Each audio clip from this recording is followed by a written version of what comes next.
All right, welcome back to the Cape Copcast, the Cape Coral Police Department's official podcast. I'm Lisa Greenberg. I'm one of the public affairs officers here at the Cape Coral Police Department. And I'm Officer Mercedes Simonds. Together we make up the public affairs office, and we're really excited to introduce one of our favorite sergeants here. I probably tell that to every sergeant, but you're really the favorite. Sure on record. Sure if you want to introduce yourself and say a little bit about what you do around here. I know it's everything, but... My name's Sergeant Gray. I've been here for 22 years, and I'm currently the sergeant over the training unit. So not at all busy as we're working to get more officers trained up and ready to hit the streets. Not busy at all. Always busy. Not busy at all with a brand new training center being built. Of course. In fact, I just had 3 meetings on that today. Wow, yeah, 3? Crazy. Yeah. You're busier than us. And you make time for us. Wow. Of course. For you, anything. Oh, we appreciate you. Well, we want to talk a little bit about who you are and your kind of rise through the ranks here at the department, how you got to where you are now and things like that. When did you say you started here at the Cape Coral Police Department? I started in 2002. 2002. Mm-hmm. Yep, 2003. I was on patrol, and I was on patrol for a couple of years, and then I went to K-9, and I spent about 8 years in K-9, and then I became a detective in training in the Professional Standards Bureau, and then I was promoted 2 years ago to sergeant, and I stayed there. Chief let me stay there. K-9's probably your favorite, right? K-9 was one of my favorites, but I think training is one of my favorites too. I think they equal out. Yeah. I mean, the only thing difference is one, you're outside in the street helping people. The other one is you're here helping police officers become cops. Which is indirectly helping people. Well, indirectly I mean, helping people I like being still. out there putting bad guys away. Yeah, absolutely. So one of the things that you have been heavily involved with, and it's something that I've seen the progress of just starting here 6 months ago to now, is the training center. Mm-hmm. This department needed a training center probably 20 years ago. However, you know, due to funding and money and times and people, it took a while to get there. I think we started this process probably around 10 years ago through a few different chiefs, and none of them dropped the ball, just kept rising. And our last chief, Newland, took the ball on that and then gave it to Chief Sizemore. And then finally we had an idea that we put on paper, and we gave it to some people, and then they created it. And then we had a design, and we put the design together. We asked for some money. It started out, here's a funny. The chief wanted a range, and me and Sergeant Bean decided we're going to make it a training facility. So it went from like $3 million to like $15 million. Oh, boy. But we were borrowing and stealing everybody's stuff. So we were going to Lee County for their range. We were going to mosquito control for their vehicle ops. We were, going out to people's foreclosed homes and using those for SWAT and, for just basic training. We've been using houses for 18 years now of foreclosed homes and stuff like that, or going to the Cape Coral Housing Authority and asking for homes that were going to be demolished, and we've been using those. So it became a need. As the agency got bigger, we definitely needed a training facility.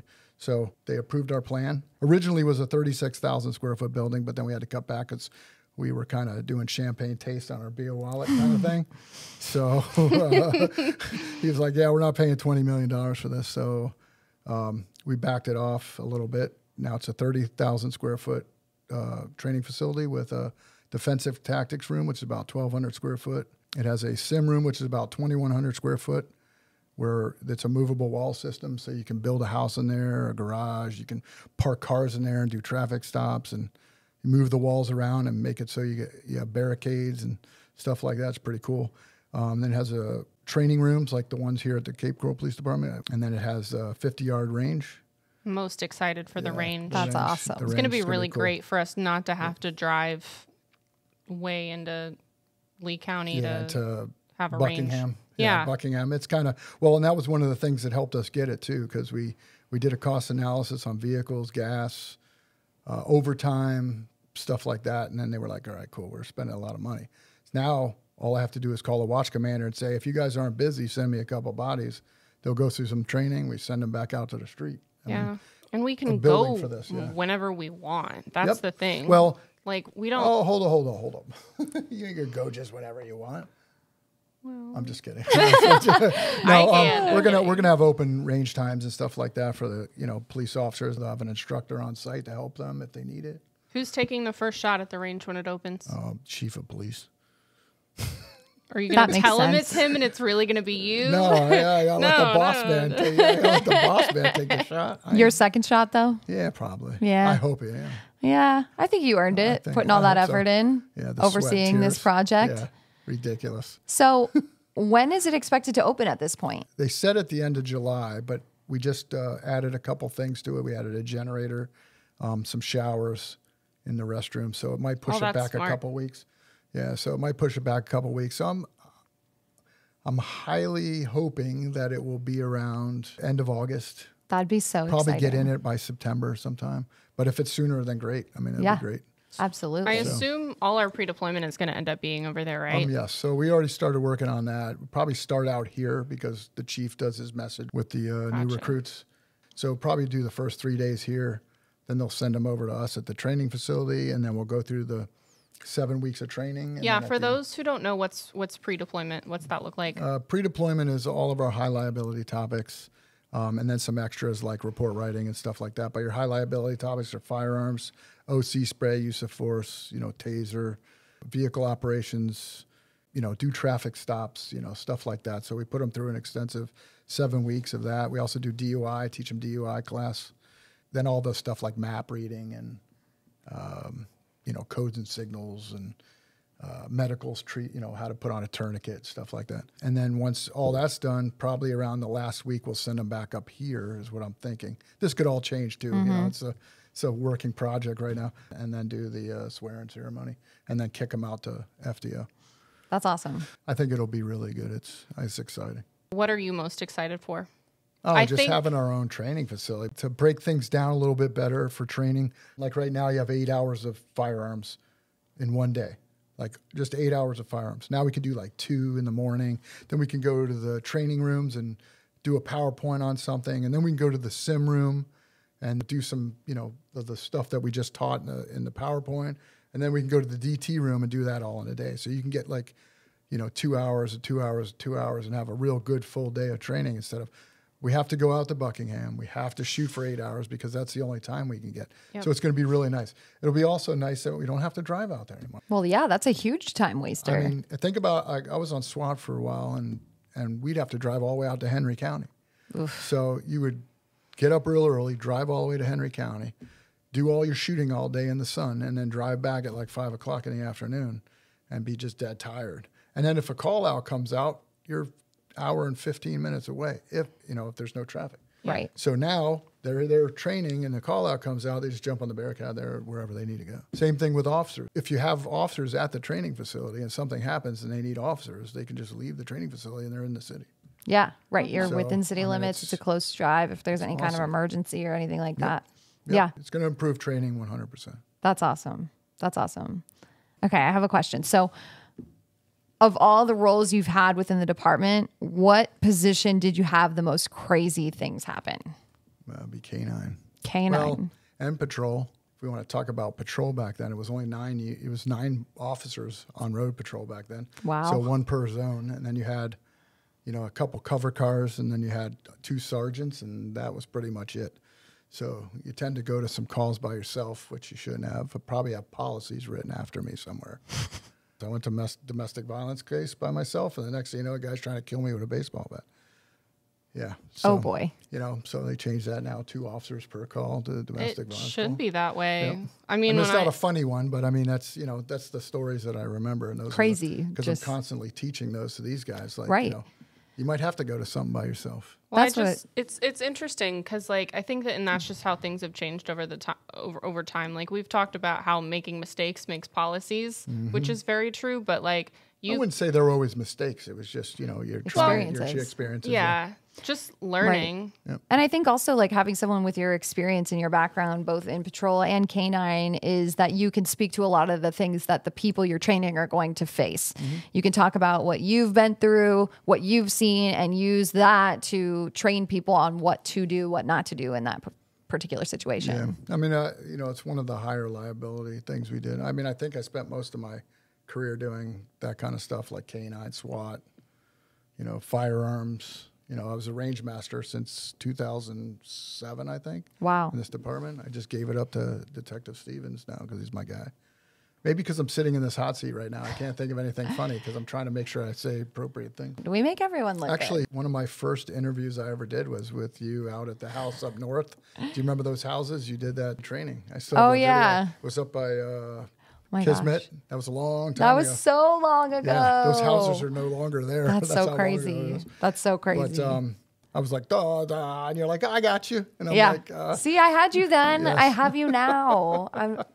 I got you. We're going to make you look good. When it comes to training, I think a lot of the time, people who are in the community we serve, they might think that you go through all this training to become a police officer and then you're thrown out to the road and that's it. But training is a constant process. Training is something that officers do all the time. Yep, we are constantly training here. In fact, I think we train more here than most departments do. We have 4 quarters of in-service.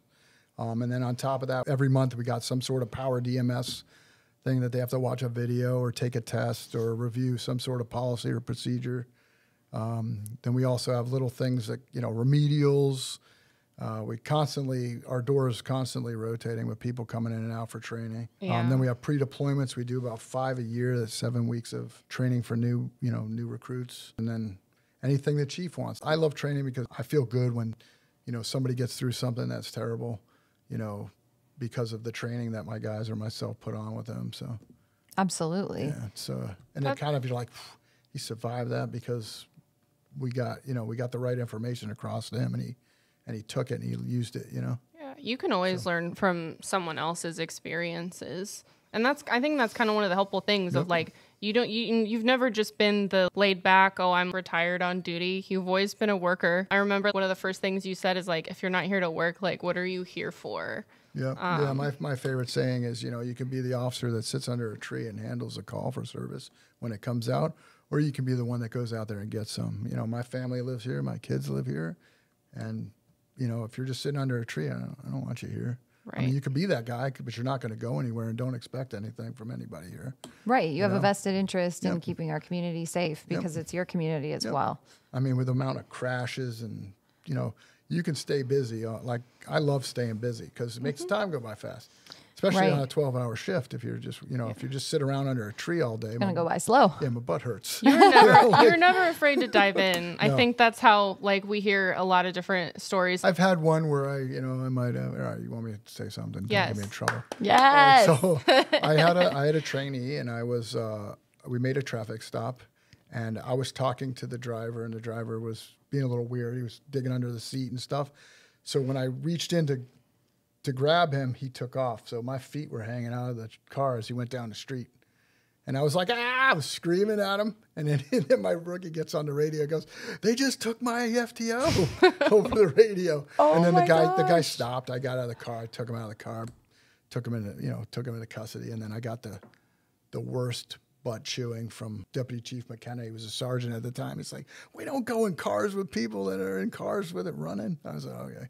So, I mean, I've done some stupid stuff, but, I got remedial just like everybody else. And it's one of those things that you beat yourself up for just as much as somebody else beat you up for. Yeah. So, oh, yeah. So, I mean, everything that I do and pass on to people are learning experiences. Right. Stuff that I've done that was borderline dumb, and then some of the good things that I'm like, hey, I walked up on this car, I was looking at something that didn't feel right. Instead of just approaching the car and taking on myself, call for backup, and then it turned out to be a couple kilos of heroin with a bunch of shady dudes in there, so what was that's your the kind of thing. biggest drug bust when you were in K-9?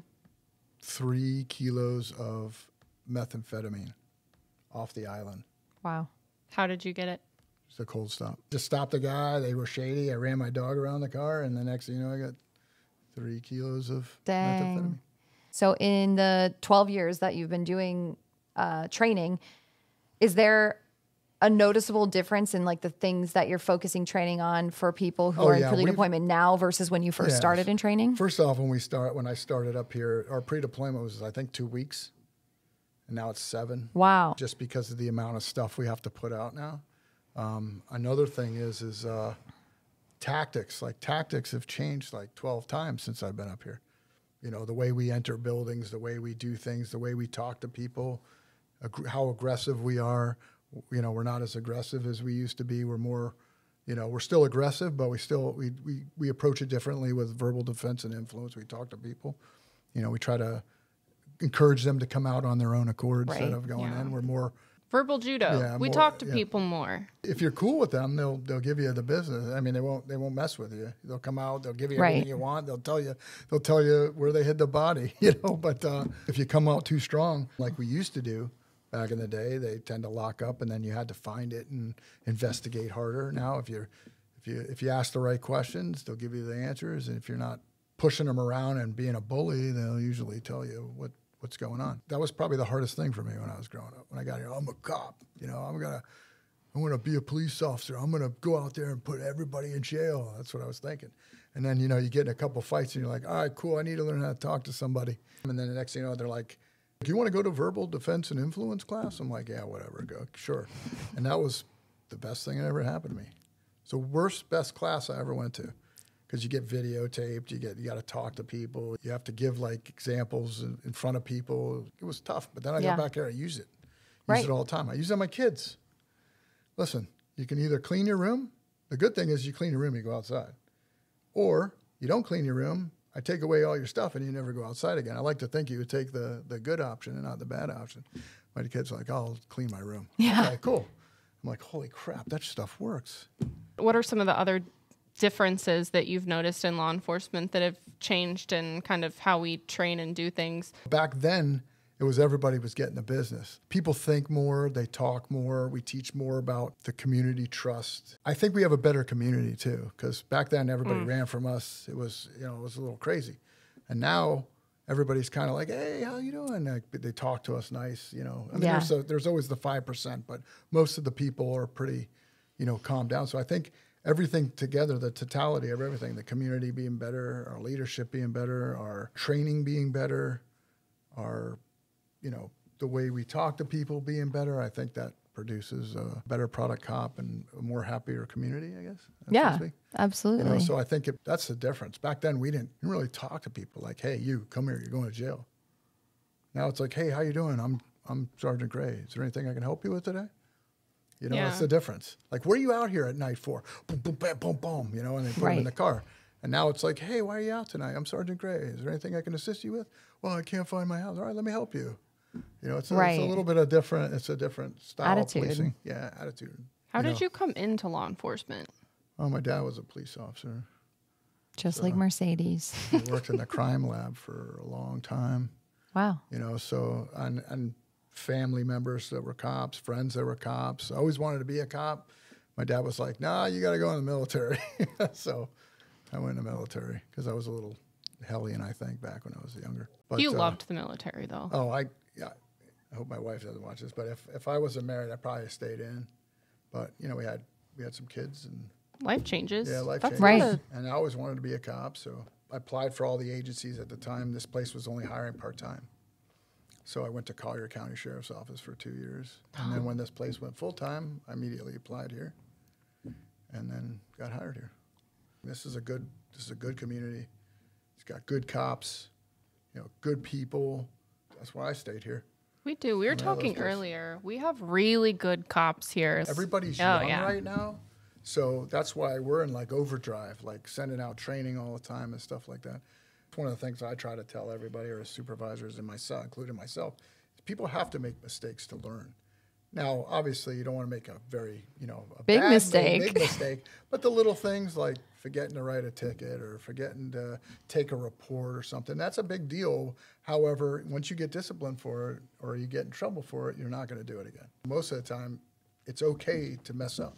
And then you get instructed on how to do it properly, then you don't mess up anymore. Right. Well, and that's the thing. Like you went from pre-deployment where it was 2 weeks to 7 weeks, and 7 weeks seems like a long time, but like they do so much now. It's so different. How about this? When I got here, I got 3 days. Oh my gosh. Hey, welcome to the Cape Coral Police Department. This is Bruce Frank. He's going to beat you up. Okay, this is Chris Ellis. He's going to put OC on your face. Okay, this is Phil McDonald. He's going to take you to the range.